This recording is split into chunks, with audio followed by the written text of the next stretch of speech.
Jumpa lagi di channel Dapur Berkat. Diberkati untuk menjadi berkat. Di dalam konten kesaksian pada hari ini saya ingin kita menyaksikan video kesaksian dari Saudara Rio Susanto. Dia adalah seorang yang saya kenal sejak dia masih remaja. Seorang yang sangat mengasihi Tuhan dan juga mau dan rela melayani Tuhan karena Tuhan beri dia kesempatan demi kesempatan. Dan dia pakai itu dengan baik. Kita akan mendengarkan kesaksian bagaimana dia mengenal, menerima Tuhan Yesus Kristus, dan juga bagaimana dia menerima panggilan Tuhan untuk melayani sebagai hamba Tuhan sepenuh waktu. Demikian video kesaksiannya.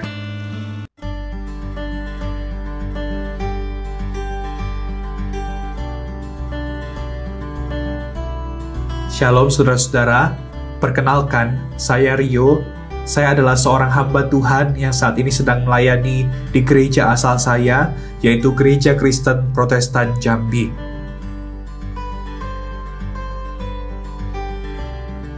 Saudaraku, sejak kecil saya sudah datang ke gereja karena saya diajak oleh tante saya untuk mengikuti sekolah minggu. Tetapi pada waktu kecil itu sebenarnya saya tidak sungguh-sungguh mengenal siapa itu Yesus. Saudara, saya suka mendengar cerita tentang Yesus karena buat saya Yesus itu hebat, Yesus itu berkuasa, Yesus bisa melakukan mujizat, Yesus bisa menyembuhkan orang, bahkan Yesus bisa membangkitkan orang dari kematian. Tetapi ada satu kisah tentang Yesus yang pada waktu itu cukup membingungkan saya. Kenapa Yesus mati di kayu salib? Saudara, ketika saya menonton film superhero, yang saya tahu superhero itu tidak boleh mati. Superhero itu harus menang. Tetapi kenapa Yesus mati di kayu salib? Saudara, memang pada waktu itu saya tidak sungguh-sungguh mengenal siapa itu Yesus. Dalam perjalanan kehidupan saya, ada satu masa yang berat pada waktu itu. Pada pertengahan tahun 2008 kurang lebih, ketika saya masih di bangku sekolah dasar, saudara, saya mendapat berita yang mengejutkan bahwa mama saya yang saya cintai mengidap penyakit yang kronis, yaitu gagal ginjal. Saudara, di masa itu saya pun masih adalah anak sekolah minggu yang rajin untuk ke gereja dan ke sekolah minggu. Saudara, pada waktu itu ketika mendengar mama sakit gagal ginjal, saya cukup syok dan saya sangat kaget sekali. Kenapa bisa terjadi pada mama saya demikian? Saya yang adalah anak sekolah minggu dalam kepolosan, saya tentunya pada waktu itu berdoa kepada Tuhan. Tuhan, tolong sembuhkan mama saya.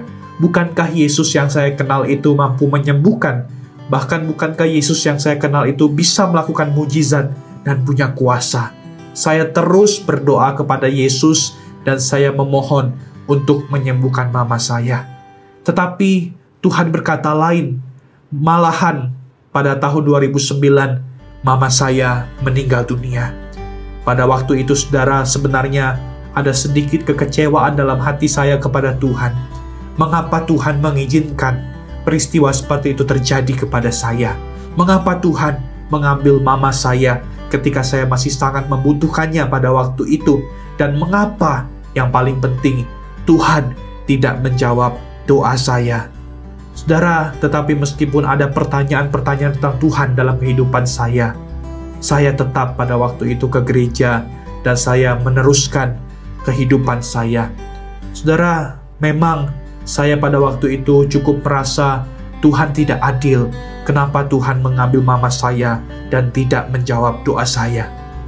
Saudara, tapi suatu kali pada satu momen KKR di gereja saya, ada seorang pendeta yang datang ke gereja untuk mengadakan KKR. Kebetulan saudara, di malam itu saya mendapat kesempatan untuk menghadiri KKR itu. Saudara, di KKR itulah Tuhan berbicara kepada saya secara personal. Di KKR itulah saya waktu itu masih transisi ke masa remaja, saudara. Saya mengerti bahwa Yesus yang saya percaya sesungguhnya bukanlah Tuhan yang kalah. Yesus yang saya percaya sesungguhnya bukanlah Tuhan yang mati saja, tapi Yesus yang saya percaya, Dia Tuhan yang hidup. Bahkan Dia mampu memberikan kehidupan kekal kepada orang yang percaya kepadanya. Saudara, saya merasa di KKR itu Tuhan berbicara kepada saya. Saudara, justru lewat KKR itu Tuhan menyadarkan saya satu momen tentang apa itu kematian. Ketika saya melihat mama saya meninggal dunia, saya pun sebagai anak remaja mulai bisa berpikir abstrak pada waktu itu. Saya memang cukup lama berpikir juga, apa itu kematian? Kenapa manusia bisa meninggal dunia? Dan di momen KKR itulah Tuhan membukakan kepada saya bahwa memang manusia berdosa bisa mengalami kematian.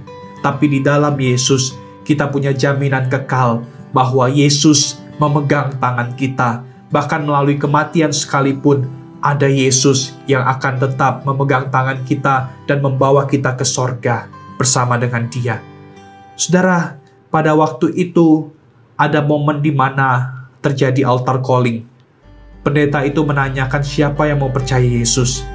Saya pada waktu itu merasa bahwa saya sebenarnya tidak sungguh-sungguh percaya pada Yesus selama ini.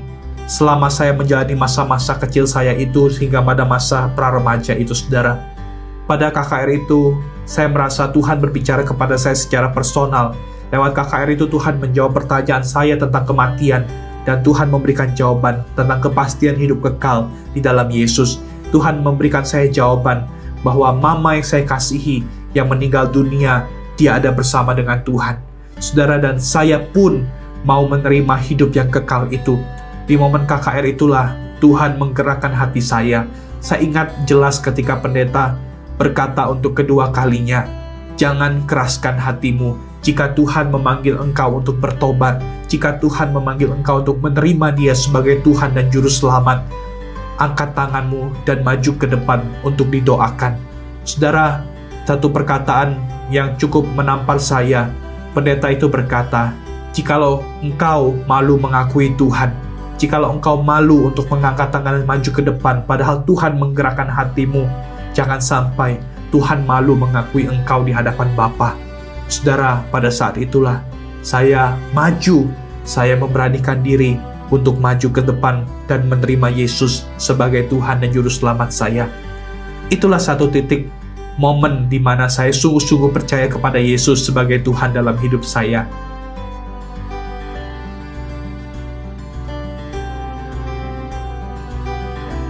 Saudara, sejak momen itu saya mulai berjuang untuk menjadi anak Tuhan yang sungguh-sungguh. Sejak hari itu, saya belajar untuk berdoa dengan sungguh-sungguh kepada Tuhan. Saya belajar untuk memahami Alkitab, membaca Alkitab setiap hari. Bahkan seiring perkembangan saya di masa remaja itu, saudara, saya bersyukur Tuhan mengizinkan saya masuk kepada komunitas remaja di gereja kami.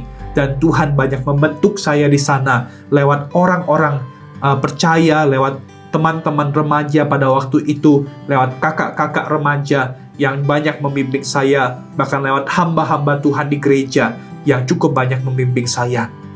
Saudara, saya sungguh bersyukur kepada Tuhan jika Tuhan boleh menangkap saya, seorang yang awalnya tidak sungguh-sungguh mengenal Dia, tapi lewat suatu momen Tuhan membawa saya lebih mengenal Dia dan punya kerinduan yang semakin dalam untuk mengenal Dia.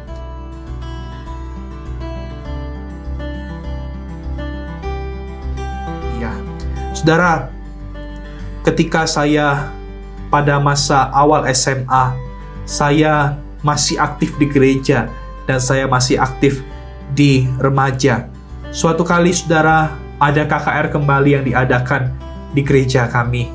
Saudara, saya ingat ada seorang hamba Tuhan dalam KKR itu, KKR penginjilan, saudara, menantang setiap jemaat yang hadir pada waktu itu. Dia mengatakan 10-20 tahun lagi, siapa yang masih berani menjadi hamba Tuhan? Siapa yang rela untuk Tuhan pakai menjadi hamba Tuhan? Banyak orang-orang yang semakin menentang kekristenan. Banyak ajaran-ajaran yang semakin menentang kekristenan. Banyak orang-orang yang semakin mengejar ilmu-ilmu di dunia ini dan berusaha untuk melawan Tuhan. Siapa yang mau menjadi hamba Tuhan dan membawa mereka kepada Tuhan? Di momen itulah saya merasa Tuhan sangat menggetarkan saya. saya merasa Tuhan memanggil saya untuk menjadi hamba Tuhan. Saya pada waktu itu sebenarnya merasa riskan jika saya mengangkat tangan menerima altar calling untuk menjadi hamba Tuhan. Tapi entah mengapa Tuhan memberikan satu dorongan yang sangat besar dalam diri saya untuk boleh menerima panggilan menjadi hamba Tuhan. Saya takut jika itu hanya sekedar emosi belaka dari seorang remaja yang baru menginjak awal SMA. Saudara, pada waktu itu Tuhan memberanikan saya untuk maju menerima altar calling menjadi hamba Tuhan dalam KKR penginjilan atau KKR misi itu. Saudara, sejak saat itu saya mulai bergumul sebagai remaja, belajar untuk hidup sungguh-sungguh di hadapan Tuhan.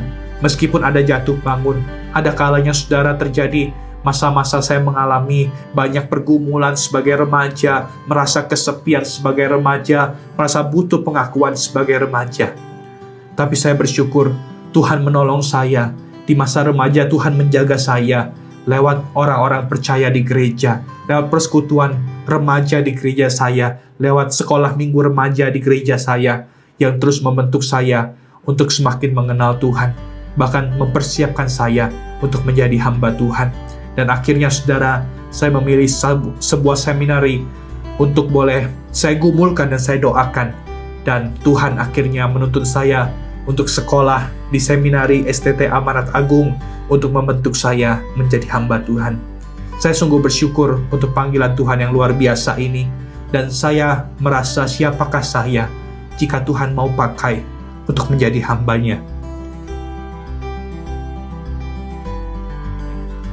Saudara, saya bersyukur untuk anugerah keselamatan, bahkan panggilan Tuhan bagi hidup saya.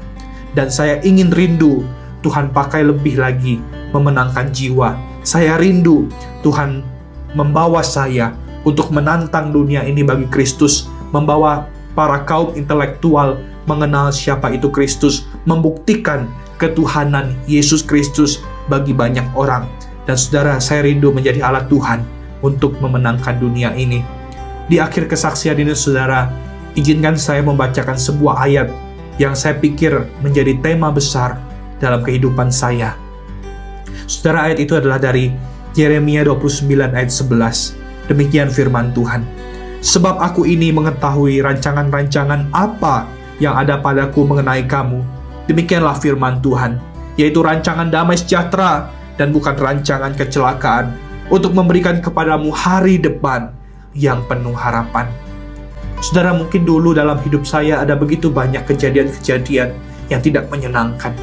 Mama saya dipanggil Tuhan, Tuhan tidak menjawab doa saya pada waktu itu. Saudara, tapi saya melihat bahwa hidup saya sungguh-sungguh ada dalam rancangan Tuhan. Setiap peristiwa yang tidak baik sekalipun terjadi dalam hidup saya, itu semua ada dalam rencana Tuhan. Saudara, mengutip seorang teman, seringkali kita merasa bahwa Tuhan itu adalah bagian dari rencana saya. Tapi seringkali juga kita lupa bahwa kita sebenarnya adalah bagian dari rencana Tuhan. Saudara, biarlah kesaksian ini boleh memberkati saudara-saudara sekalian yang mendengarkan. Demikianlah kesaksian daripada saudara Rio Susanto. Mari kita doakan untuk pelayanan hambanya ini, supaya Tuhan pakai dengan luar biasa demi hormat mulia nama Tuhan, dan dia boleh menjadi berkat bagi banyak orang. Kita tahu sebagai hamba Tuhan juga dia punya pasti banyak pergumulan. Kita mohon kepada Tuhan supaya dia menguatkan dan menolong hambanya ini untuk bisa mengerjakan panggilannya seumur hidupnya. Jikalau saudara diberkati dengan kesaksiannya atau dengan channel ini, silakan like, share, and comment.